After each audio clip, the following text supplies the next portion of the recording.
Hey everybody, today we are doing another topic video. Today I'm going to be discussing some of the best love stories, or what are your favorite love stories on film and why. But before we get into that, of course, I will plug my website. It is deepfocuslens.com. I'm an artist and I do commissioned portraits, and I also sell prints of my work. If that is something that you're interested in, you can always go to the website below, and if you have a question about a commission or a print, you can always email me.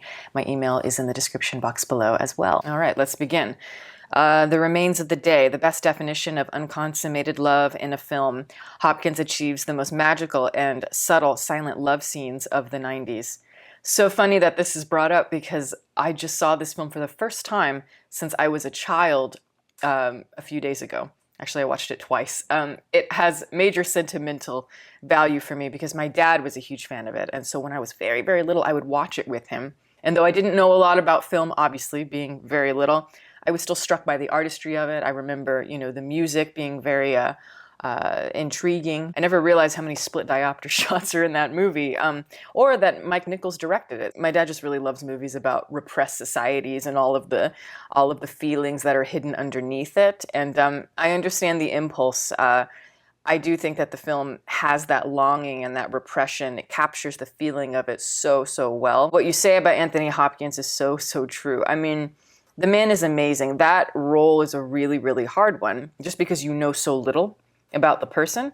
You know so little about Mr. Stevens because his identity is obviously his work.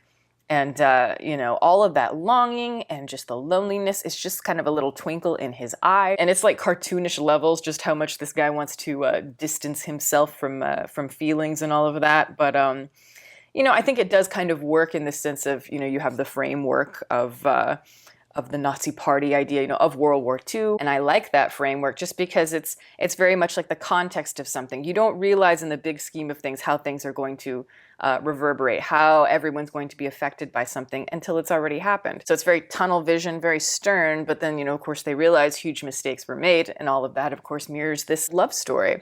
I really like Emma Thompson in the film as well. She certainly plays, herself in a lot of ways because she is very spunky for sure. She has a little bit more of an aggression to her than somebody like Mr. Stevens. So it's a nice balance just in terms of what we're watching. She doesn't just listen to Mr. Stevens. She challenges him, and I think that I appreciate that, and I think he likes it as well. But she also has a lot of that sadness, that melancholy internalized in her in a way that feels very believable. And I don't know, I just think it's a really mature piece and a very, very sad one. And I do agree with you, one of the better films I've seen about a love story that never happens. Notorious by Alfred Hitchcock. The chemistry between Cary Grant and Ingrid Bergman is incomparable, and the suppressed desire, longing, and miscommunication between the two throughout the film makes it so compelling to watch. In my opinion, Hitchcock's most romantic film.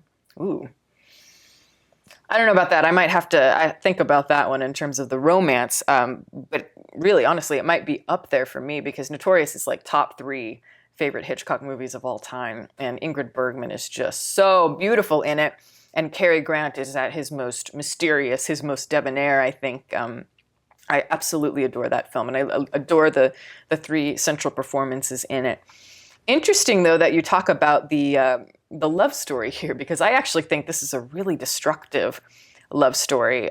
Yes, the chemistry is smoldering between the two, and I see what you mean about the miscommunication and just like you can feel it, that tension between them. But I actually find it to be very dark. Not necessarily the first time I saw it, but as I got older, I thought, wow, this is really kind of a messed up story because you have, Ingrid Bergman basically as the Matahara. She's like the dance of the 7 veils. She's basically whoring herself in a way to get information on the war. And then you have Cary Grant over here who basically feeds her to the wolves in a way that is just very interesting. You can sense the misogyny there, major misogyny, I would say. And we sense a lot of that in Hitchcock films, and certainly it really comes out in Vertigo in the most brilliant ways, but for sure there's some serious misogyny going on there. But it's interesting how at the end of the film, spoiler alert, how he does end up rescuing her, and suddenly it's all just kind of forgotten about. It's like, oh, never mind, I didn't loathe you, I didn't want to strangle you, I love you. It's that always I found to be very cynical and interesting, but oh my God, it's an amazing film. Some of the most sophisticated suspense that you'll see. As far as love stories go, just know it's going to be maybe a darker one or maybe a more toxic one. But absolutely, that's a must see. Jesse and Celine in the Before trilogy. How much their characters change between each film, how they are the same, how their dialogues change as they grow, and overall, how I feel about each character over the course of the trilogy is something very unique. I've never been so intrigued in a relationship before, from just simple walking and talking scenes. Yeah, that film was a revelation to me when I saw it. I actually saw the second one first because I think I was like maybe 13 or 14 when it came out. And you don't need any context. I honestly didn't even know it was a sequel until after I left the movie theater. But it was just such a beautiful film. I was so struck by it. And to this day, I still remember it. I think it is one of Richard Linklater's great achievements, that trilogy. He loves to mess with time, as we've seen, like Boyhood is a perfect example of all of that coming to fruition. But this one does too. It's like the films almost happen in real time, or it gives you that feeling of it. And just kind of the feeling of a conversation, not necessarily trying to be really, really frothy or whatever. It's just kind of unfolding. And yeah, for me, I actually prefer the second one, I think, maybe the most. Just because I think it's the most balanced of them. It just kind of feels like a perfect love story. I'm not really sure why, especially that ending is just perfect. It is so perfect when she plays the waltz on the guitar, and then the Nina Simone. All of that is just one of the most sexy things ever, accompanied by one of the best lines ever at the end of a romantic film. Seeing the way that the natural progression of a relationship. It's like, of course there is love, but it's difficult, and it becomes difficult after many years. Like, would you still love the person if you met them today? If they look the way they do today, not young and fresh and beautiful as they were, but older, how would you feel? And also, it's like, our lives go in different directions, and it's all about timing a lot of the time. So there's just a lot going on there. And, Ethan Hawke and Julie Delpy, it's just like they have the most wonderful chemistry. They're so perfect for somebody like Richard Linklater. Yeah, I mean, if there's any love story that really, like, I will say for myself, I struggle with love stories in movies. For some reason, it doesn't quite feel like it works on screen for me. Not always, but just the majority of the time. Anytime there is, we're trying to capture the feeling of love, or trying to, we have two people representing love in some way in a film. It's rare that I really buy it, or that it emotionally connects with me. And I don't know why that is. It's like, I can hear a song about love and it can affect me so deeply, and then I'll see a movie and I don't know, I just can't relate to it in the same way. So yeah, certain art forms I really feel convey romance in a way that is very tangible to me, and in movies, maybe less I have that experience. I tend to be really drawn to love stories like The Apartment. I think is absolutely wonderful. I like stuff like The Shop Around the Corner. I love those early love stories, and stuff like, I was just talking about this the other day, I think one of the great love stories is Scarlett O'Hara and Rhett Butler in terms of American Hollywood love stories. I love Gone with the Wind, and the second half of that film, I think people forget just how dark, how toxic their relationship is and how complicated it is, and it is just so interesting. I know everyone talks about how problematic that movie is. It's like, dude, watch it. It is so good. We have a really good love story right here, though. Theodore and Samantha in Her. A love story that, like this one, initially seems to be concept-driven, but as the film progresses, it gradually unravels into a beautiful showcase of emotion and the human condition. It's definitely one of those films that had a genuinely deep impact on me, and a love story that reveals a lot about us as humans. Yeah, absolutely. I don't know. I had the same feeling as you. I haven't seen this movie in so many years. Partially, okay, this is a love story that did affect me. Stuff like this is really hard to watch just because it is so palpable, the emotion there. And as you say, it's like when you see the trailer, you have an idea of what you're going to get. You think you're going to get some sort of like conceptual type of film. It seems very hipster and whatnot, but it becomes so personal and so pure. And it is, about love in the most human sense, ironically. Yeah, it's one that I would like to see again, absolutely. But yeah, it's tough. It's one of those movies, if you're going through a breakup, stay away from this. Seriously, stay away from it, because it's going to be heartbreaking for you.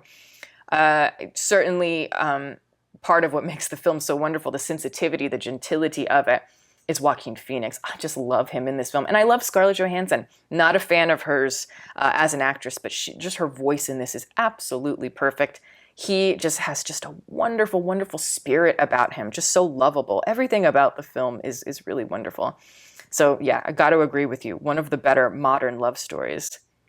Frances McDormand and her husband in Fargo, Norm, of course. I felt their relationship was so honest and realistic. Their chemistry was so strong, and they looked adorable together. Their relationship is, in my opinion, the best. Yes, and I just rewatched Fargo recently with somebody, and I like that they have elements like Frances and her husband in the film, and of course that she's pregnant. And I like that they balance out so much of the cynicism of Fargo, because it's a really, really dark film. And it's one that is very bleak in terms of just, it's a bleak view of humanity, absolutely. And yet you have this beautiful heart at the center. Marge Gunderson is one of the great characters, I think. She's one of my favorite characters, especially in a Coen Brothers film. And there's just, yeah, as you say, just an honesty, something very, very endearing and adorable about their relationship. And I love how at the end of the film, no matter what blood is shed for whatever stupid reason, it comes back to them at the end. It's those two in bed, talking about, look, our baby's going to be coming soon. And it's just like, that brings tears to my eyes, just how simple it is. Bringing it back to the simple is a hard thing to do. I think most filmmakers want to go for the cynicism because it's edgy or whatever. It's like, this to me is far more interesting. So yeah, I agree with you there. Andrew and Terrence Fletcher in Whiplash. They fought throughout the film, but at the end you realize they just wanted to get closer to each other. It's funny that you say that, because I was watching a little bit of Whiplash maybe a few months ago, and it was like, towards the end of it. And I'm watching that final sequence at the end where he's playing the drums and he's like really slow, and then it just gets bigger and bigger and bigger, and how Fletcher is like doing this. And it almost felt like some sort of sexual climax. It's like, give it to me, give it to me. It really did feel like this merging of the minds. And Whiplash is such a simple story. By design, the characters are supposed to be very simple in the objectives, and it's supposed to be all about that tension, that live wire sort of intensity, that viscera of the film. But yes, really, it's like both the characters realize they're basically the same person. And as much as they hate each other, it's maybe partially because they are the same person. Of course, you have the literal story about it. It's obviously about becoming great at something and pushing yourself to the limit. We've seen that a million times. But weirdly, when you watch the film, you can interpret it, I think, in other ways. And I do think there is that. So there's that moment right at the end where you see, well, you sort of see the smile of Fletcher and then the smile of Neiman. And yeah, it's just this wonderful meeting of, satisfaction. It really, I'm watching that whole last sequence. I equate it to sex practically, but maybe that's just me. But the creative process can bring out a lot of facets, I think. So, but yeah, so there are different love stories we're talking about here. Some are more literal and others maybe not so much, but yeah, I think it's an interesting topic. Maybe we'll do another one at some point, because there's just so many to talk about. But that is the video. Thank you guys so much for watching. Over here, you will see my patrons, who are wonderful. Thank you guys so much for your support. If you are interested in becoming a patron, the link for that is below, as well as the rest of my social media information. You can watch more videos here, and you can subscribe if you'd like. Catch you next time.